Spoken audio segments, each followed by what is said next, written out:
It is clear from these rarely seen color television pictures that the crew of Apollo 11 had a high-resolution color video camera with them on their mission. Yet the only pictures broadcast live from the moon's surface were these from a low-definition black and white camera. In fact, the networks complained because in addition to this, they were forced to shoot the images second generation off of a projection TV of the technology of 30 years ago, and were not even allowed to take a direct feed, which further degraded the quality and clarity of the images. Perhaps this was precisely what NASA and the federal government had in mind. After all, it was a first, regardless of where they were. Better to open up their debut mission with fuzzy pictures and numerous blackouts, rather than show too much revealing detail of a false scene that was yet unproven. And finally, the element that seals their fate.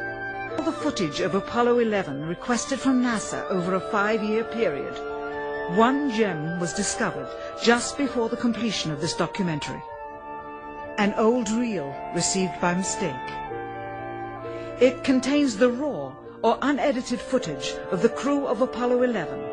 Michael Collins, Edwin Aldrin Jr. and Neil Armstrong, staging part of their mission for nearly an hour in living color, with exceptionally clear behind-the-scenes audio of conversations discussing the techniques used to achieve a disingenuous picture depicting the Earth at a distance, in order to falsely demonstrate their far journey from it and their ability to survive passing through the Van Allen radiation belts. It cannot be misconstrued that this staging was done for some other reason, for the reel itself is slated and dated July 18th, 19th and 20th, 1969, the very days of the mission when they were said to be approaching and achieving lunar orbit.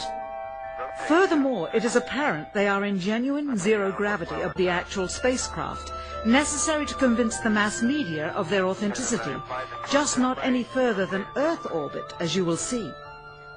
In this never-before-seen or heard footage, not only is the radio conversation between the astronauts and Houston Control audible, there is a secondary, private conversation taking place between the crew and a third confidential party, prompting the astronauts with what to say, when to speak, and how to effectively manipulate the camera to achieve the desired misleading effect. NASA claims that the Houston transmissions were the only ones taking place with the astronauts. Listen now as Houston Control initiates a conversation with the crew, only to find them too preoccupied with the behind-the-scenes trickery to respond. Moments pass and the oversight is picked up on by the clandestine third party, who quickly prompts them with talk. Immediately, Neil Armstrong speaks. Hello, Apollo 11. Houston, Goldstone says that the TV looks great. Over.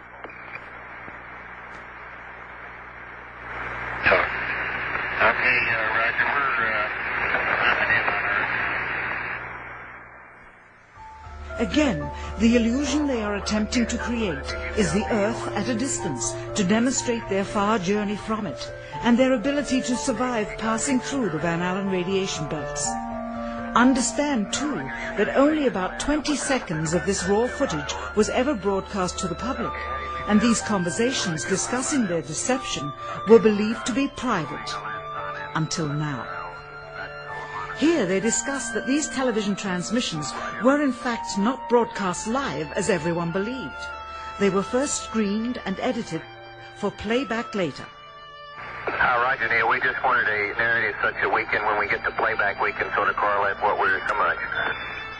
Here they discuss the fact that they have turned out the lights and have blocked out sunlight from entering the spacecraft through the other windows, as to not cause any reflected light to fall onto the spacecraft's wall in the foreground. Okay, very good. Well, we shut out the sun coming in some of the other windows into the spacecraft, so it's looking through the number one window, and there isn't any reflected light.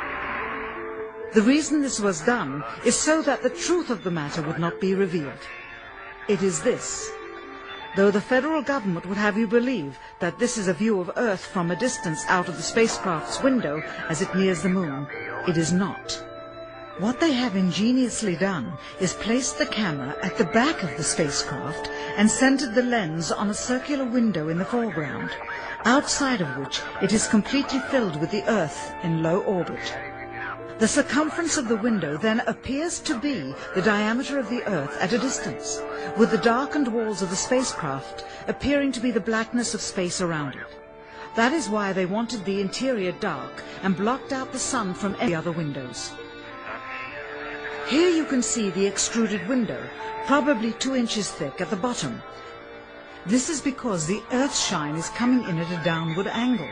It also causes the Earth to appear to be an irregularly shaped circle, for you are seeing the outside of the window at the bottom and the inside of the window at the top, which together form 2 different sized halves of a circle. Subsequently, this take was never used. As they perfected the shot, a crescent-shaped piece of black material was inset slightly into the window to create the illusion of the Earth's terminator line dividing night and day. It is uncannily convincing. During this segment, intended to be edited and played back later for the worldwide television audience, dated July 18, 1969, Neil Armstrong condemns himself as he states that he is 130,000 miles out, or halfway to the moon, as the NASA flight log also states on this date, when he is in reality in low Earth orbit of a few hundred miles. Roger, Houston, Apollo 11. Calling in from about 130,000 miles out. Here, during another segment, also intended to air after review, Neil Armstrong falsely explains to the viewers how the shot is attained by putting the camera's lens to the window's glass, as it would have to be if they were the claimed distance away from the Earth. We only have one window that has a view of the Earth, and it's filled up with a TV camera. If the window was completely filled up with a TV camera, as he stated, then an astronaut's arm would not be able to get between the camera and the window, as it obviously does here in this outtake.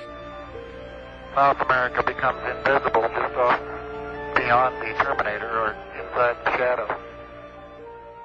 You can also notice how the astronaut operating the camera reacted to the mistake by attempting to pan away from it. Blue gas, see white bands of major cloud formations across the Earth. And This is a segment that they believed wasn't even being recorded, much less suitable for broadcast, for the lens was being zoomed out and the scene was being changed to that of an interior of the astronauts at work, and apparently the stop button popped back up on the recorder without notice. Here is the diffused work light that they used to see camera controls, but not throw light onto the spacecraft's wall. Here they remove part of the crescent insert.